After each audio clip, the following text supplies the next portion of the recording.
Ikalabing-tatlong kabanata. Kailangan ng pagsisisi. May ilang tao roon na nagbalita kay Jesus tungkol sa mga taga-Galileyang ipinapatay ni Pilato habang naghahandog sila sa templo. Sinabi ni Jesus sa kanila, "Ang akala ba ninyo ay mas makasalanan sila kaysa sa ibang mga taga-Galileya dahil sa nangyari sa kanila? Hindi. Ngunit tinitiyak ko sa inyo, mapapahamak din kayo tulad nila kung hindi nyo pagsisisihan ang mga kasalanan ninyo. Katulad din ng 18 taong nabagsakan ng tore ng Siloam at namatay. Ang akala ba ninyo ay higit silang makasalanan kaysa sa ibang mga taga-Jerusalem? Hindi. Ngunit tinitiyak ko sa inyo, mapapahamak din kayo tulad nila kung hindi nyo pagsisisihan ang mga kasalanan ninyo." Ang punong hindi namumunga. Pagkatapos, ikinuwento ni Jesus ang talinghaga na ito. May isang taong may tanim na puno ng igos sa ubasan niya. Pinuntahan niya ito upang tingnan kung may bunga. Pero wala siyang nakita. Kaya sinabi niya sa tagapag-alaga ng kanyang ubasan, 3 taon na akong pabalik-balik dito para tingnan kung may bunga na ang igos na ito. Pero wala pa akong nakikita kahit isa. Putulin mo na lang ang punong yan. Nasasayang lang ang lupang kinatatayuan niyan. Pero sumagot ang tagapag-alaga, "Hayaan niyo na lang po muna ang puno sa taon na ito. Huhukayan ko po ang palibot nito at lalagyan ng pataba. Baka sakaling magbunga sa darating na taon. Ngunit kung hindi pa rin, putulin na natin." Pinagaling ni Jesus ang babaeng baluktot ang katawan. Isang araw ng pamamahinga, nagtuturo si Jesus sa sambahan ng mga Hudyo. May isang babae roon na 18 taon nang may karamdaman dahil sa ginawa sa kanya ng masamang espiritu. Baluktot ang katawan niya at hindi ito maituwid. Nang makita siya ni Jesus, tinawag siya at sinabi, "Babae, magaling ka na sa sakit mo." Pagkatapos, ipinatong niya ang mga kamay niya sa babae. At noon din ay naituwid ng babae ang kanyang katawan at nagpuri siya sa Diyos. Pero nagalit ang mga namumuno sa simbahan ng mga Hudyo dahil nagpagaling si Jesus sa araw ng pamamahinga. Sinabi niya sa mga tao, "May 6 na araw kayo para magtrabaho. Sa mga araw na iyon kayo pumarito upang magpagaling at huwag sa araw ng pamamahinga." Sinagot siya ni Jesus, "Mga pakitang tao, hindi ba't kinakalagan ninyo ang inyong mga baka o asno at dinadala sa painuman kahit araw ng pamamahinga? Kung sa mga hayop nga ay naaawa kayo, bakit hindi sa babaeng ito na mula rin sa lahi ni Abraham?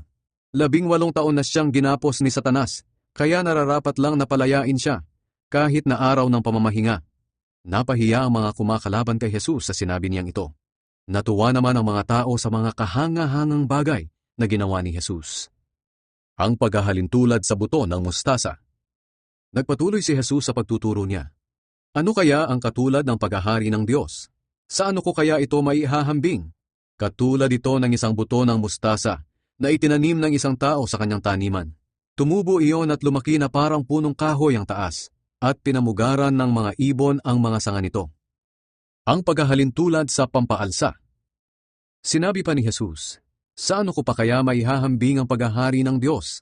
Katulad ito ng pampaalsang inihalo ng isang babae sa malaking planggana ng harina, at napaalsa nito ang buong masa ng harina." Ang makipot na pintuan. Nagpatuloy si Jesus sa paglalakbay niya papuntang Jerusalem. Dumaan siya sa mga bayan at nayon at nagturo sa mga tao roon. May isang nagtanong sa kanya, "Panginoon, kakaunti po ba ang maliligtas?" Sumagot si Jesus, "Pagsikapan ninyong makapasok sa makipot na pintuan. Tandaan ninyo, marami ang magsisikap na pumasok ngunit hindi makakapasok. Kapag isinara na ng may-ari ang pinto, may iiwan kayo sa labas na nakatayo, kumakatok at tumatawag, 'Panginoon, papasukin niyo po kami.' Ngunit sasagutin niya kayo, 'Hindi ko kayo kilala.' At sasabihin ninyo, 'Nakasalo po ninyo kami sa pagkain at pag-inom, at nagturo po kayo sa mga lansangan sa bayan namin.' Sasagot naman siya, 'Hindi ko kayo kilala. Lumayo kayo sa akin, kayong lahat na gumagawa ng masama.' Iiyak kayo at magngangalit ang inyong ngipin kapag nakita ninyo sina Abraham, Isaac, Jacob at ang lahat ng propeta na napabilang sa paghahari ng Diyos, habang kayo naman ay itinaboy sa labas. Makikita rin ninyo ang mga hindi Hudyo mula sa iba't ibang dako ng mundo nakasalo sa handaan ng paghahari ng Diyos. May mga hamak ngayon na magiging dakila, at may mga dakila ngayon na magiging hamak." Ang pag-ibig ni Jesus sa mga taga-Jerusalem. Nang mga sandaling yon, dumating ang ilang Pariseyo at sinabi kay Jesus, "Umalis na po kayo rito, dahil gusto kayong ipapatay ni Herodes." Sumagot si Jesus, "Sabihin ninyo sa asong gubat na iyon na patuloy akong magpapalayas ng masasamang espiritu at magpapagaling ng may sakit ngayon at hanggang bukas, at sa ikatlong araw ay tatapusin ko na." ang gawain ko. Basta kailangang ipagpatuloy ko ang aking paglalakbay ngayon, bukas at sa makalawa, dahil hindi dapat mamatay ang propeta sa labas ng Jerusalem. Kayong mga taga-Jerusalem, binabato ninyo at pinapatay ang mga propeta na isinugo ng Diyos sa inyo. Maraming beses ko na kayong gustong tipunin at talagaan, gaya ng isang inahing manok na nagtitipon ng kanyang mga sisiw sa ilalim ng kanyang mga pakpak, pero ayaw ninyo.